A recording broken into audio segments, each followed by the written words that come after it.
In the summer of 1821, Shelley was renting a house near Pisa.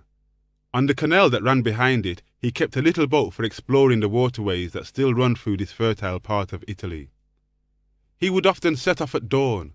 We can imagine him, taking in the tranquil beauty, seeing the workings of the universe in the water that passed him by. What he was writing at the time shows how he saw the cosmos in scientific terms. Atomistic and fluid, driven by natural forces. About a century and a half before the Earth was photographed from space, he had this very image in his mind. Green and azure wanderer, happy globe of land and air. But behind the workings of the material world, he projected the ideal world of the Platonist. The one remains, the many change and pass.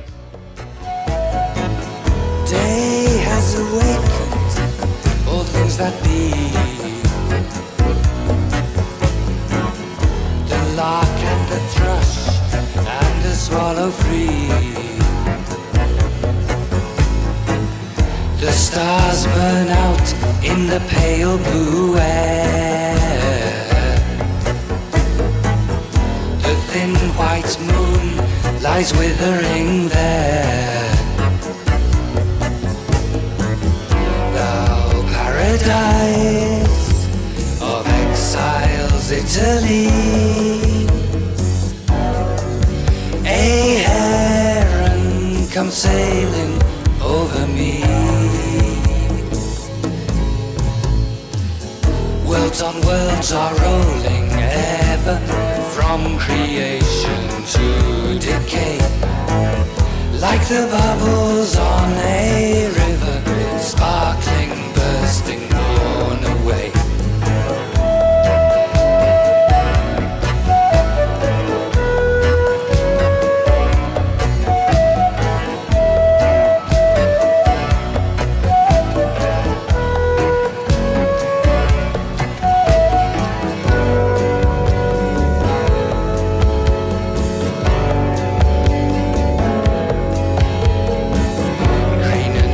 You wanderer, happy globe of land and air.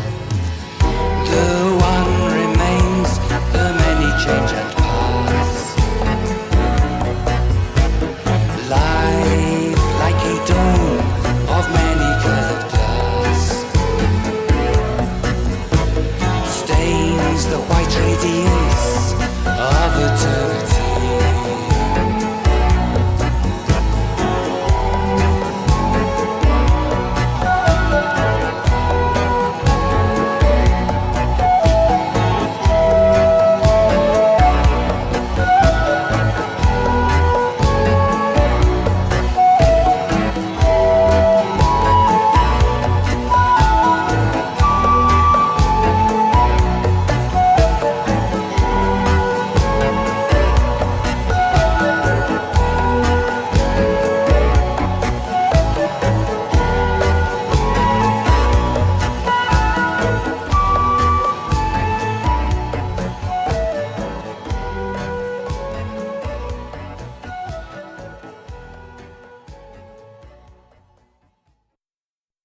Percy Bysshe Shelley was born at Field Place near Horsham in southern England on August the 4th, 1792, the eldest son of the Shelley family.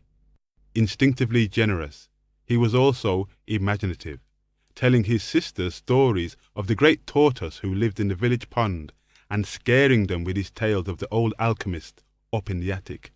The local parson taught him Latin and Greek, providing him with his first contact with the classical world. As heir to the family estate, a source of livelihood for many local people, he also grew up to be aware of his station in life.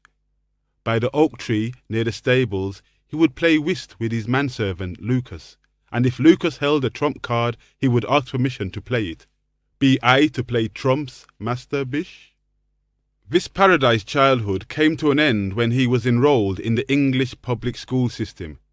His first school was described by his cousin, Tom Medwin, his contemporary there, as a perfect hell for him. His first years at Eton College, where he was subsequently sent, were little better. As his mind developed, he began to question the orthodox idea of God and was also fascinated by scientific and technological developments. The seeds of the Industrial Revolution had been sown, the energies of the earth were being harnessed, and Shelley's sensitivity to these changes would emerge in the sense of excitement and confidence in his work at humanity's potential. In October 1810, his father took him to Oxford to take up a place at University College, but his stay there was short. After publishing a pamphlet, The Necessity of Atheism, in reality more agnostic than atheist, he was summoned to see the master of the college. "You are expelled," he was told, "and I desire that you quit the college early tomorrow morning at the latest." A small room in Poland Street in Soho became his home. He was 19 years old. The expulsion led to a complete breakdown in relations between Shelley and his family. For legal reasons, however, he could not be disinherited, so Shelley could raise money on his expectations. In effect, he had a good credit rating. In August 1811, he married Harriet Westbrook, the daughter of a London businessman, further widening the gulf between him and his father. However, to protect the estate from his son's borrowings, his father granted him an allowance of £200 a year, and with this Shelley and Harriet embarked on their life together, a life of travel and political activity in Ireland and elsewhere. In the village of Lynmouth in North Devon, he printed a pamphlet, A Declaration of Rights, and published it by sending copies out to sea in bottles and over the Bristol Channel in homemade hot air balloons. These activities were drawn to the attention of the Home Secretary himself, but Shelley was still too young to be prosecuted for sedition. It was at Lynmouth that he started to put his political energies into poetry. His first major poem, Queen Mab, told of how the soul of a sleeping girl is transported above the world, shown the realities of poverty and injustice, but then given a vision of a new world. But after its publication and the birth of his first child, his marriage began to run into difficulties. He and Harriet separated, and while he was staying in London, he met Mary Godwin, the daughter of philosopher William Godwin and feminist pioneer Mary Wollstonecraft, who had died giving birth to her. He sensed that she was his soulmate and suddenly saw his marriage to Harriet as a rash and heartless union. By her mother's grave, Mary declared her love for him, and the marriage to Harriet was effectively over. Shelley tried to rebuild the relationship with her based on friendship rather than on love, but it was impossible. He eloped to Switzerland with Mary, putting the seal on their new life together. When they returned to London, they faced ostracism and renewed money worries. But when Shelley's grandfather died in January 1815, Shelley acquired a sizable income of £1,000 a year. He gave Harriet £200 a year out of this. The following year, he and Mary returned to Switzerland, where Shelley met his famous contemporary and fellow poet, Lord Byron, and where Mary's novel Frankenstein was inspired. Horror crossed from fiction to real life when they returned to England to take up lodgings in Bath. Shelley had returned from a visit to London in high spirits, having made a key friendship with editor Leigh Hunt, who had promised to publish one of his poems. He found a letter waiting for him, informing him of Harriet's suicide. Pregnant and alone, she had drowned herself in the Serpentine in Hyde Park. This was a major crisis for Shelley. Though he never accepted the blame for Harriet's death, it was a reminder that actions had consequences. And Claire Clairmont, Mary's stepsister, who had been with them from the beginning, wrote that he became less wild and impetuous than before. Shelley and Mary were married and made an attempt to settle in Marlow near Oxford, but a year later set out to begin a new life in Italy. But the first years in Italy were marked by personal tragedy. 2 months after arrival, their infant daughter Clara became ill and died. The following summer, their favourite child William became ill in Rome. Shelley stayed by his bedside for 3 days and 3 nights, watching as the little boy slowly lost his fight for life. He wrote, "A swift and hidden spirit of decay that makes its victim, like approaching day, grow more beautiful." Shelley and Mary, now childless, and with Mary in a state of deep depression, left Rome and travelled north to the port of Livorno, where they had friends. It was at this point that a political crisis blew up in Britain. On the 16th of August 1819, there was a meeting in Manchester attended by about 60,000 people calling for parliamentary reform. Fewer than 1 in 100 had the vote. The Home Secretary, Lord Sidmouth, had targeted the main speaker, Henry Hunt, for arrest, and it was while trying to carry this out that the mounted yeomanry knocked down a woman and trampled her child to death.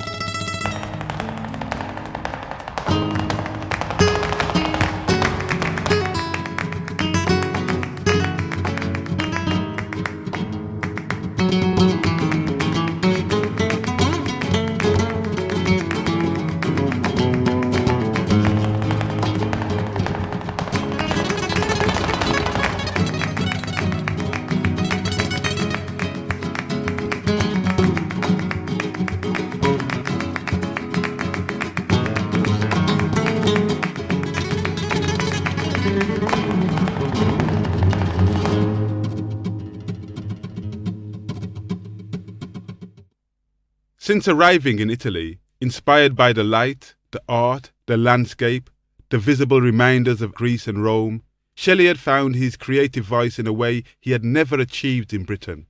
Now, in the aftermath of the tragedy in Manchester, which soon became known as the Peterloo Massacre, he used a very direct form of poetry to address the British people.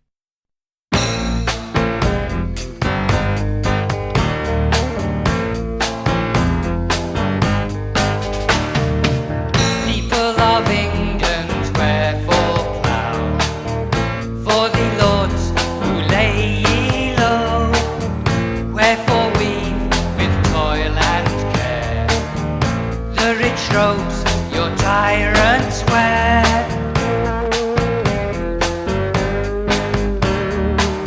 The seedy sow, another reaps, the wealthy find another heaps. The robes he weave, another wears, the arms he forge, another bears.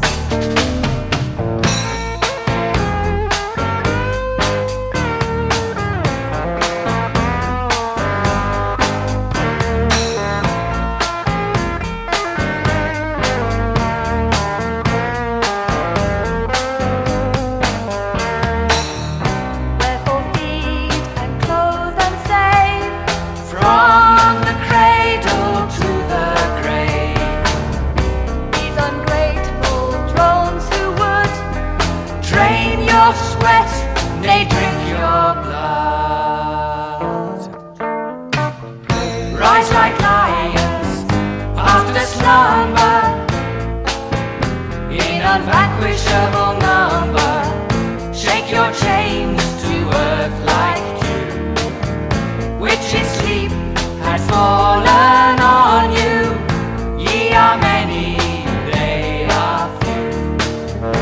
Ye are many, they are few.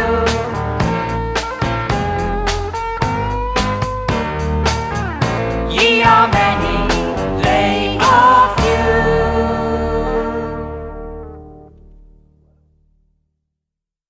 It may have sounded as if Shelley was calling for violent revolution. It was more that he was trying to build up people psychologically and remind them of their own strength and power. It was central to his thinking that indulging the impulse for revenge perpetuated a cycle of violence. And he wrote, "Revenge and wrong bring forth their kind, their foul cubs like their parents are. Their den is in the guilty mind, and conscience feeds them with despair." In a shrewd anticipation of 20th century experience, he saw how violent revolutionaries generally became no better than the tyrants they overthrew. In the months after Peterloo, Shelley tried to put this message into practical political terms. In The Mask of Anarchy, he wrote the first extended piece of non-violent theory in the English language, one that would be quoted 120 years later by Mahatma Gandhi. But in his essay, A Philosophical View of Reform, he conceded that in the end, people could be justified in taking up arms if they had exhausted all peaceful means, if the will of the nation was counteracted by armed force. In September, Shelley and Mary set out for Florence, with Mary expecting another child. It was here that Shelley wrote his finest short lyric, Behold to the West Wind. His failure to reach an audience, the death of his son William, a recent savage attack on his life and work in a magazine review, the Peterloo massacre itself, and the fact that his hair was starting to go grey, his youth was ending with no sign of his political hopes being achieved. All these were factors influencing the poem. Shelley started going for long walks in the forest of the Cascina on the outskirts of Florence. One afternoon, he found inspiration in the wild spirit of a storm brewing over Florence. The west wind, known to the Greeks as the most bountiful of winds, gave him the central image he needed to unify the many influences that had gathered in his mind. He wrote the first 42 lines of the poem in the forest itself, and when he finished it in his apartment later, he wrote a line in Greek from Euripides beneath it. By virtuous power, I, a mortal, vanquish thee, a mighty God. In an act of mental alchemy, he had taken all the negative and sorry thoughts that had oppressed him and transformed them into a faith in the future of his own work, and a belief that political progress would eventually come as surely as spring follows winter.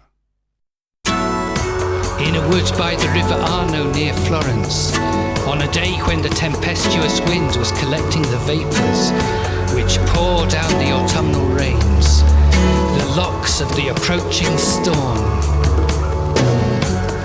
Wild spirit, which art moving everywhere,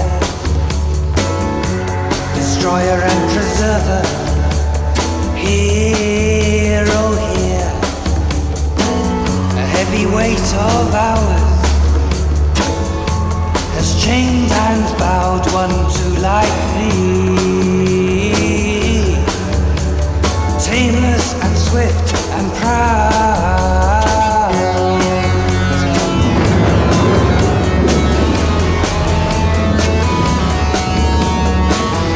Oh, wild west wind, thou breath of autumn's being, the leaves are driven like ghosts from an enchanted fleeing, scatter as from an unextinguished heart, ashes and sparks, my words amongst mankind.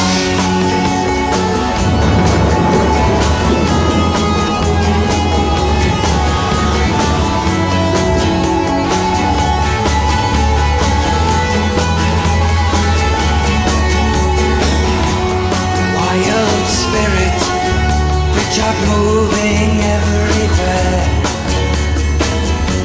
destroyer and preserver, here, oh here, scatter as from an unextinguished heart, ashes and sparks, my words amongst mankind.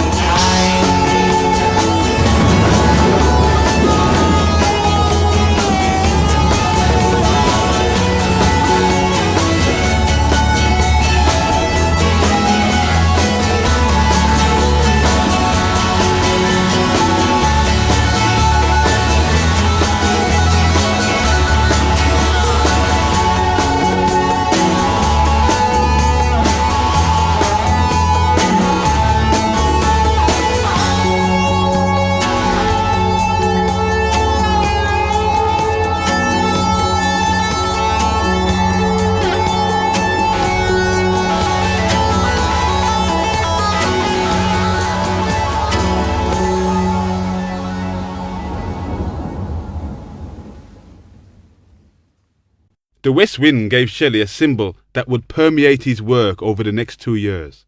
In the meantime, in Florence, his surge of creativity continued. In the midst of all this, their son, Percy Florence, was born. In the new year they moved to Pisa, and it was here, after years of travelling, that they were to base themselves. For most of the following year, it seemed as if Shelley had burnt himself out creatively. He was involved in money problems, a blackmail attempt against him, and a row with the poet Robert Southey, who accused him of causing Harriet's death. In this year, he produced some minor lyrics, including his song Spirit of Delight, a lament for the spirit's absence and a reminder of the burden of exile.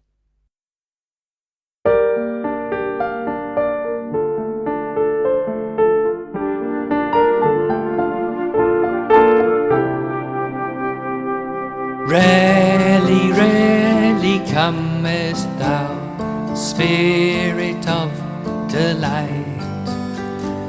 Wherefore hast thou left me now, many a day and night? Spirit false, thou hast forgot all but those who need thee not.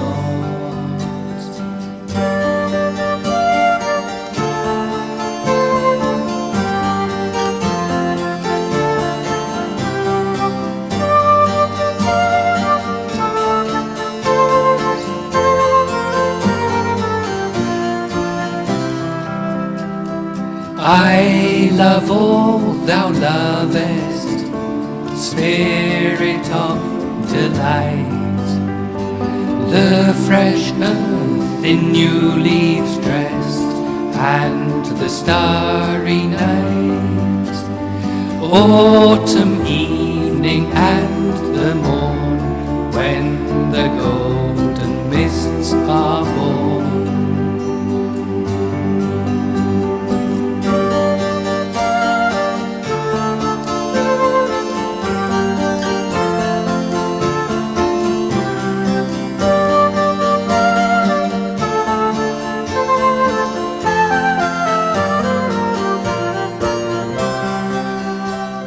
I love love, though he has wings, and like light can flee. But above all other things, Spirit, I love thee.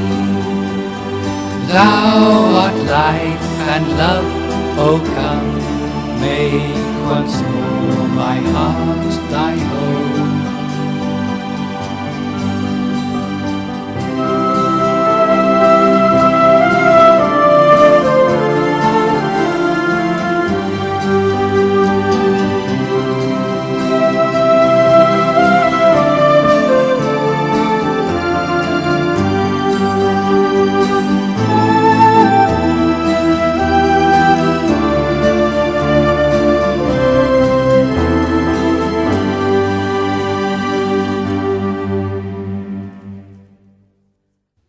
As the year 1820 came to an end, Shelley's poetic genius was fired up by a series of random events. The Shelleys were making friends in Pisa, and through their Italian connections, they encountered Tommaso Segrici, an improvisatore, an actor who would improvise a whole evening's entertainment in verse based on a story like Helen of Troy. Shelley wrote, "It seemed as if the imagination of the poet acted without the assistance of the intellect, and he scarcely seemed conscious of the words dictated to him by some superior power." The apparently effortless display of the imagination fascinated him. In addition, the hallucinatory part of his personality reappeared. He was in ill health as the year ended, and his cousin, Tom Medwin, who had recently arrived in Pisa, began putting him into trances in an early form of hypnotherapy. It was then that the Shelleys met a beautiful young Italian woman, Emilia Viviani. She had been placed by her father in a convent to await an arranged marriage, and she inspired Shelley's most passionate poem, Epipsychidion, the song of the soul within the soul. It had the fluidity of Segrici's improvisations and a dreamlike quality that came from his recent trances. There has always been controversy about Epipsychidion. Is it about the women in Shelley's life, or his inner imaginative life? In fact, it works on different levels. Sometimes it talks in symbolic terms about Harriet, the planet of that hour, Emilia, the living sun, and Claire Clairmont, O comet beautiful and fierce. but it also replies to Robert Southey's accusations in philosophical terms, and finally sees in Emilia a spiritualized ideal of beauty that harks back to Dante's love for Beatrice. Mary, who had been referred to as the cold chaste moon, did not like it, calling it Shelley's Italian Platonics and declining to write notes for it when she published Shelley's poetry. Shelley withdrew the poem shortly after publication, but it had geared him up to explore and celebrate the human imagination.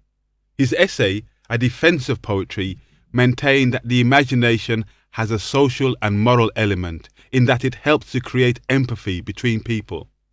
Poetry strengthens the moral nature of man as exercise strengthens a limb, he wrote.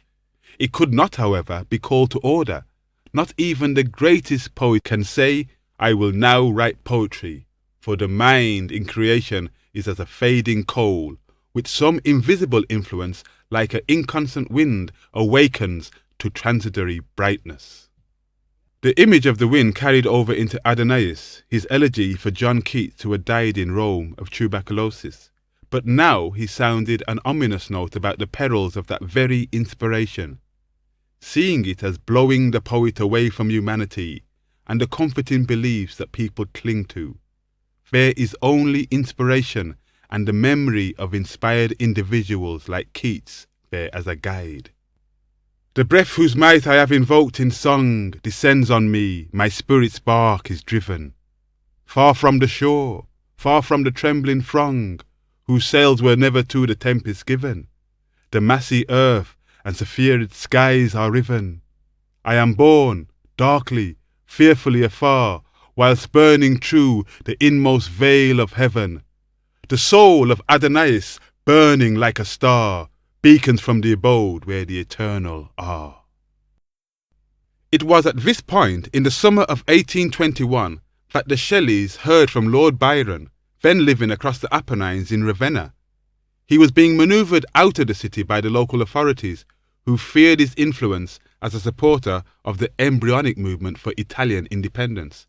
He wanted to consult Shelley as to his next move, so Shelley visited him, and between them they decided that Byron would come to Pisa, and with the help of Shelley's friend, Leigh Hunt, would establish a journal there.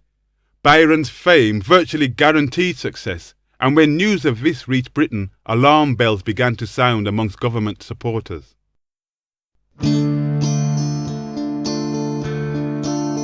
It has come to our attention that out in Italy some young English expatriates have formed a colony. Lord Byron is the leader of this sorry crew, who from now on shall be well known as the Satanic School.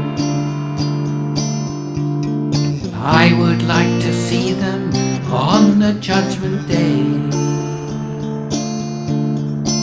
even if they repent upon their deathbeds, their sins will not be washed away. Shelley is an atheist, Byron a libertine, and now we hear this sorry pair have planned a magazine. We should not even mention them, but think that it is right, as over an open sewer in the street the watchman hangs a light.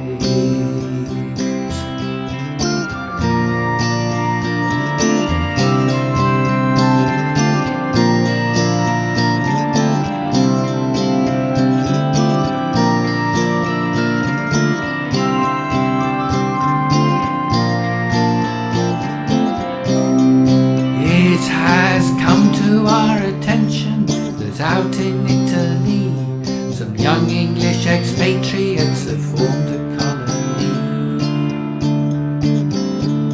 Lord Byron is the leader of this sorry crew, who from now on shall be well known as the Satanic School. Beware all young and innocent of the Satanic School.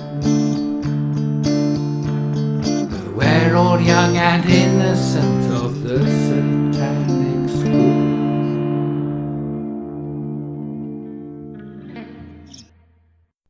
But Hunt was delayed by storms that swept across Europe, and the Pisan circle, Byron, Shelley, and the friends who gathered around them, had no outlet for their energies. Shelley found it difficult to write with the best-selling Byron so close at hand, but in the first months of 1822 he produced a series of love lyrics shot through with delicate melancholy.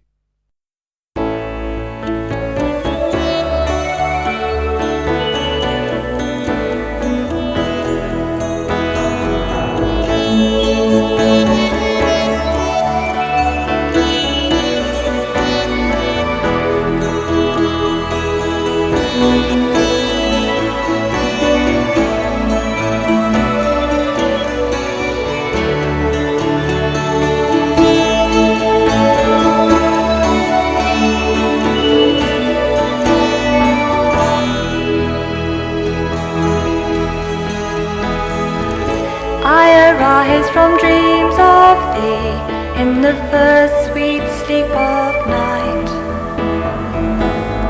when the winds are breathing low and the stars are shining bright. I arise from dreams of thee and a spirit in my feet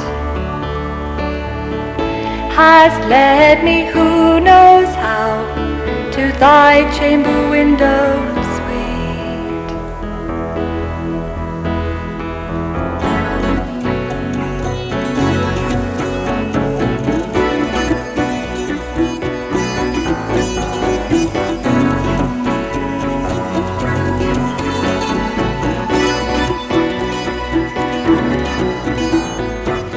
We wandered to the pine forest that skirts the ocean's foam.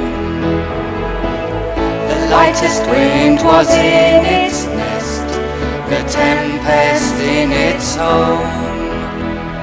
How calm it was, the silence then by such a chain was bound, that even the busy woodpecker made it stiller by her sound.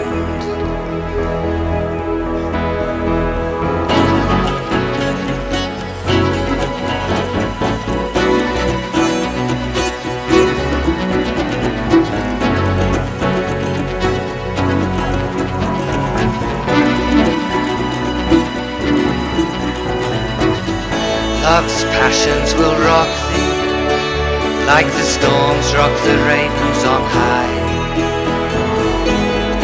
Bright reason will mock thee, like the sun from a wintry sky. Though thou art ever fair and kind, the forest's evergreen. Less oft is peace in Shelley's mind than calm in waters seen.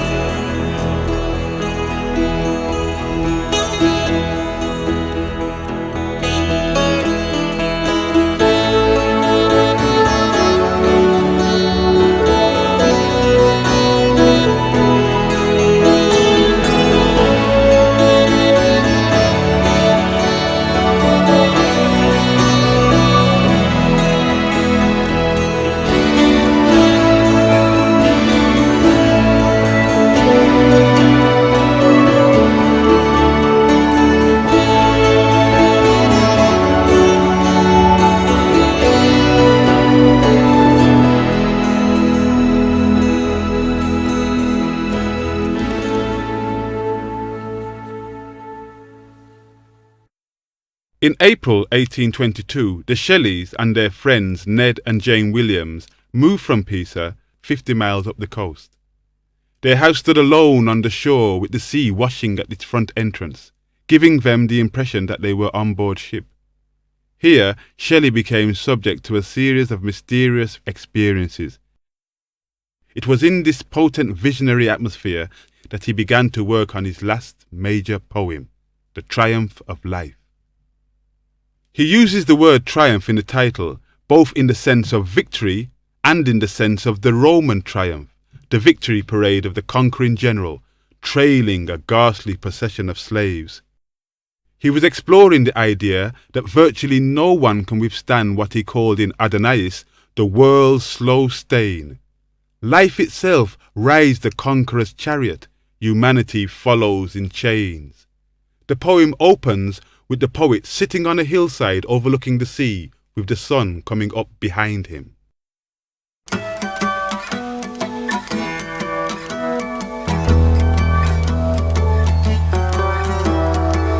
Swift as a spirit,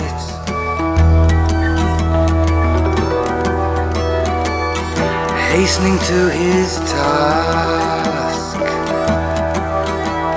of glory and of good. The sun sprang forth, rejoicing in his splendor. Before me fled the night, behind me rose the day. The deep was at my feet, and heaven above my head, when a strange trance over my fancy grew, which was not slumber. And then a vision on my brain was rolled.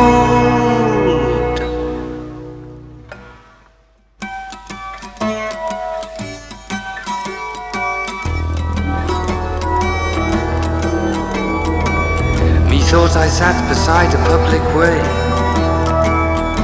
thick strewn with summer dust, and a great stream of people there was hurrying to and fro, numerous as gnats upon the evening gleam.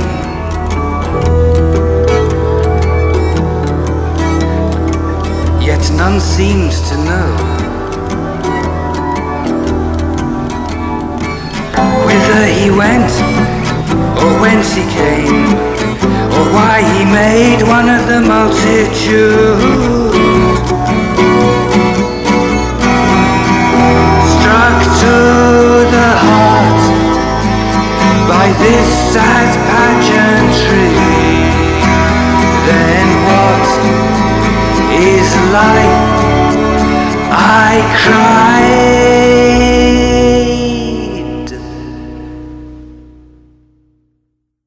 Shelley's work does not quite end on his question. He was beginning an answer of which a few words remain. Happy those for whom the fold of... For running right through his work is a belief in human potential and something inside everybody. Not an omnipotent God, but something altogether more tentative that occasionally touches us and could be described as divine. There is no God, or rather, there is no creative God. The hypothesis of a pervading spirit, co-eternal with the universe, remains unshaken. This power arises from within. Poetry redeems from decay the visitations of the divinity in man. O thou immortal deity, whose throne is in the depth of human thought, I do adjure thy power and thee. By all that man may be, by all that he is not, by all that he has been, and yet must be.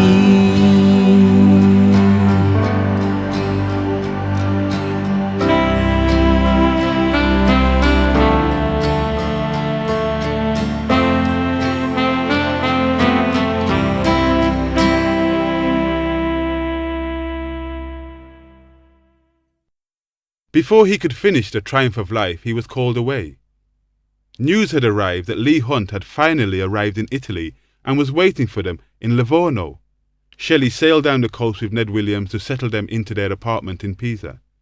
He was delighted to see his old friend, and yet, as he wrote back to Mary, everyone is in despair and everything in confusion. Byron seemed to be on the point of leaving Tuscany. Leigh Hunt's wife had just been diagnosed as terminally ill, and it looked as if the journal would never get off the ground. But over the next week, endlessly diplomatic, he managed to secure its future. Many years later, Thornton, the son of Leigh Hunt, tried to challenge the emerging Victorian image of Shelley as an angelic and unworldly weakling. He described him in these last days in Pisa, noting his energetic physique, the atmosphere of active movement, vigour and decision that surrounded him, and told how his face changed with every feeling, at times joyful, at times with a touching aspect of sorrow. Shelley, he wrote, stands before the world misconceived because misdescribed, a reminder of how his life was, and still sometimes is, subject to the distortions of prejudice. At 2 in the afternoon on July the 8th, 1822, Shelley and William set out to return to Lerici, watched by their friend Edward Trelawney. The quarantine officer stopped me and sent me back to the quay. Nonetheless, Shelley and Williams kept heading out to sea. I watched till they disappeared into the haze, then went down to my cabin to sleep. I was woken by thunder and lightning coming crashing down over the deep. And when the storm had cleared away, I looked where their boat had last been. Then I scanned the entire horizon, but they were nowhere to be seen. With us it was stormy all day, and we did not at all suppose that they could put to sea. Next day it rained and was calm. The sky wept on their graves. 2 weeks on I was cantering over the Mediterranean sands, despair in the pit of my stomach and sweat in the palms of my hands. I was riding along for miles and for miles. I was brought up short when I saw the lifeless body of Shelley lying there on the shore. I rode back to Lerici and there told Mary and Jane that Shelley and Ned had been taken from them by the sea and the wind and the rain. Then I built an iron furnace and carried it down to the shore, prepared the cremation of Shelley as a crowd gathered silent in awe. The air seemed to quiver and glisten twixt the sea and the urban night. Over his burning body I poured frankincense, salt and wine. My dear Trelawney, said Byron, breaking the funeral spell, I knew that you were a pagan, but you're a pagan priest as well. But not till the evening was on us was his body reduced on the pyre. All was consumed except for his heart, which I snatched from out of the fire. And Mary is left with his papers and a question. She wonders how long it will take for the world to realize what it lost in this bright child of song.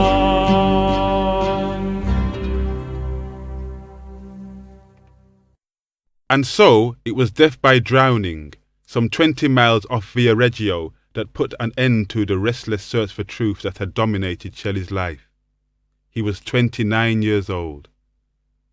As Mary started to come to terms with his death, she began to see Adonais, his elegy for John Keats, as referring to himself. He had based the poem on the Greek myth of Adonis, favourite child and chief hope of the gods, brought low in the prime of life, by the arrow that flies in darkness.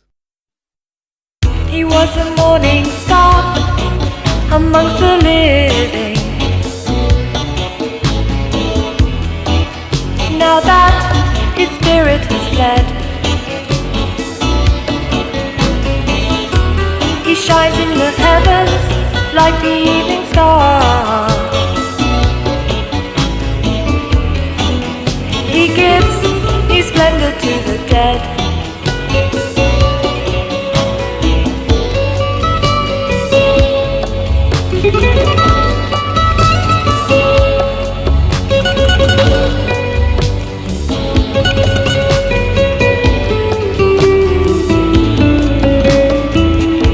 He has awakened from the dream of life. He hath outsoared the shadow of our night. The soul of Adonai, burning like a star, beacons from the abode where the eternal are. The spring does not rebel against the winter, it succeeds it. The dawn does not rebel against the night, it disperses it. The one remains, the many changing paths. Life, like a dome of many colored glass, stains the white radiance of eternity.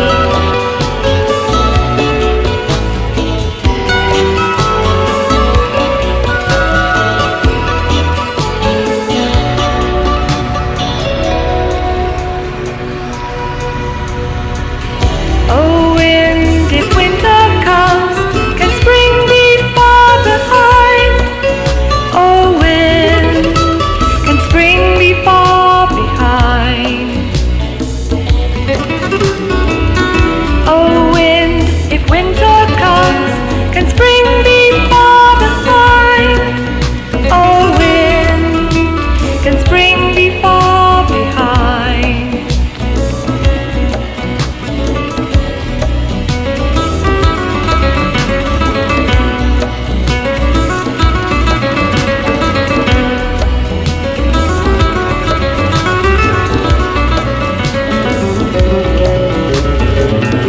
Oh wind, if winter comes, can spring be far behind?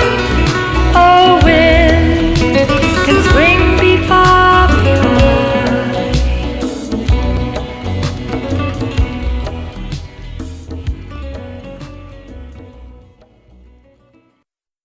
About a year before Shelley's death, the first pirated copy of his early poem Queen Mab had appeared.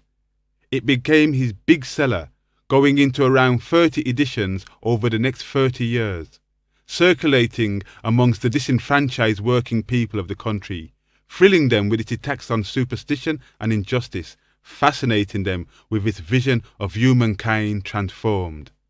And by the 1850s, the editions of his complete works that Mary Shelley had painstakingly edited had secured his place as one of Britain's greatest poets. Two contending views of him then arose. For a radical Chartist writer, struggling to bring voting rights to Britain, Shelley's work was inspirational and led him to the judgment, the aristocracy of England has not produced a second man of Shelley's stamp. For suffragettes like Sylvia Pankhurst and Millicent Fawcett, the visionary element in his work gave strength in dark times. Can man be free if woman be a slave? Woman and man in confidence and love, equal and free. However, for the critic Matthew Arnold, Shelley was an ineffectual angel beating in the void his luminous wings in vain. But Shelley knew the value of a social and political ideal. Even in exile in Italy, haunted by isolation, and with his work falling stillborn from the press, he still held true to his vision. Be through my lips to an unawakened earth the trumpet of a prophecy. It was a vision cast in secular terms, based on the renunciation of the impulse for revenge. So, the first duty of the reformer, he wrote, was to work for the abolition of capital punishment. He espoused religious toleration, yet believed that religious belief systems would be transient over time. He anticipated today's concerns with human rights, writing, "Governments may burn or imprison those who seek to investigate their principles. It is an invariable sign of their own falsehood." And as Mary Shelley wrote, he was a Republican and loved a democracy. Finally, he saw the overriding aim of society, however difficult it may be, as achieving equality of possessions, believing that a society, a world, without an egalitarian dream becomes fractured, but he would not have countenanced the failed Marxist experiments of achieving it by coercion. Writing, "What men gain fairly, that they may possess, and children may inherit idleness from him that earns it." Some of Shelley's goals have made significant gains since his days. Others remain unfulfilled. His poetry, though, endures as a body of work unique for its poetic wizardry and humanitarian idealism.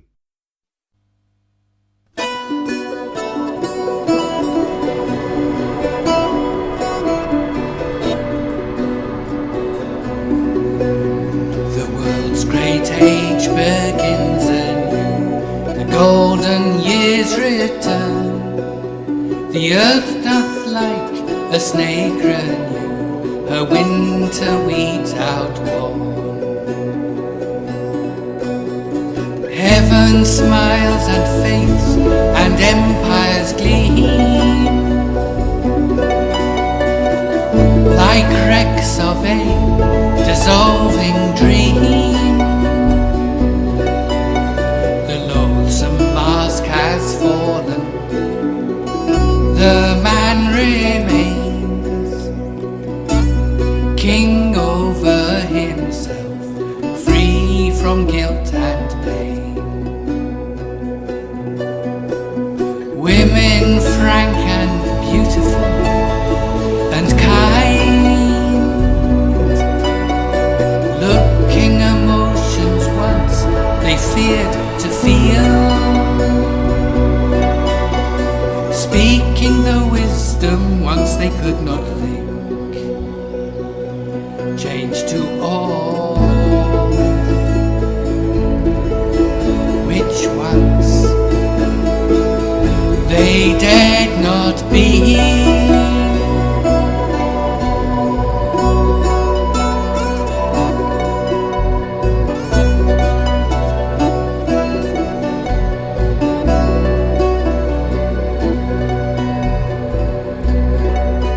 I dreamed that as I wandered by the way, bare winter suddenly was changed to spring. Let the tyrant rule the desert he has made, let the free possess the paradise they claim.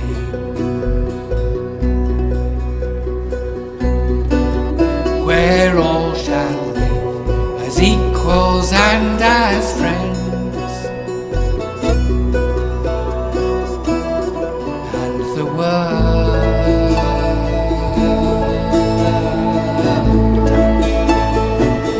grow young again.